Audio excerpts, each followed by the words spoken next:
Dans la troisième partie du cours, l'idée majeure à retenir est que le développement durable étant difficile à réaliser,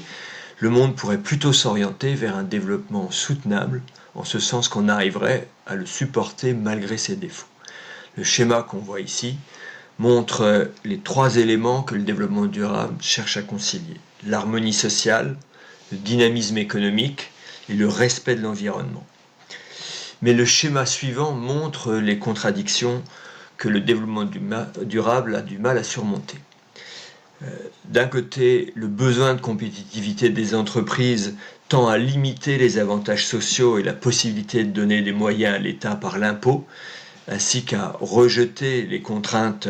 imposées par les normes environnementales. De la même manière, le désir de liberté et d'épanouissement de la société provoque aussi des comportements qui tendent à rejeter les normes du respect de l'environnement. Donc, si en plus on voulait résoudre toutes ces contradictions, il faudrait aussi préserver le futur, tout en conciliant l'épanouissement actuel, et résoudre la contradiction entre l'épanouissement dans un espace et l'épanouissement ailleurs, puisque les espaces sont souvent en concurrence, notamment dans la mondialisation. Donc l'idée majeure est que si on n'y arrive pas, on pourrait au moins essayer de produire un développement qu'on supporterait, qui serait acceptable malgré ses défauts, ce qui est très subjectif d'ailleurs. De ce fait, vous avez travaillé ou pas d'ailleurs à la maison tous les gestes qu'on peut ou on peut ne pas faire pour améliorer la situation. Donc au niveau du citoyen, donc on avait évoqué le tri sélectif, ou le geste inverse d'avoir recours à des moyens de déplacement inutilement consommateurs d'énergie. Au niveau de la commune, on peut mettre en place un tri sélectif ou rejeter le pourcentage légal de logements sociaux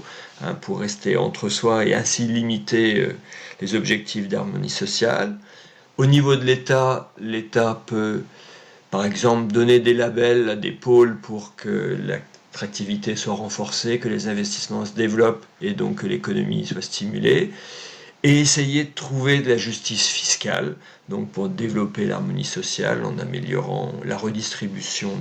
des revenus. L'Europe peut aussi y contribuer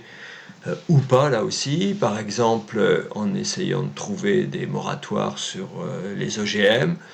en régulant le flux des travailleurs détachés pour que la main-d'œuvre puisse travailler partout et que partout on puisse en recruter, tout en essayant d'éviter des concurrences entre pays, ou alors se fermer, comme on l'a vu dans l'autre diapositive, donc en diminuant ici l'harmonie sociale à l'échelle mondiale.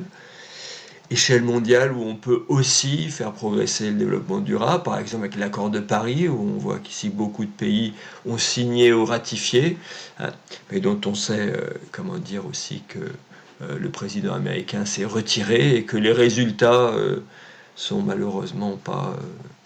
conformes à nos espérances, puisque les 3 dernières années sont les 3 dernières années les plus chaudes que l'on ait jamais enregistrées. Donc on voit bien que l'objectif du développement durable ne sera pas réalisé, c'est manifestement impossible, les contradictions sont trop dures à résoudre, mais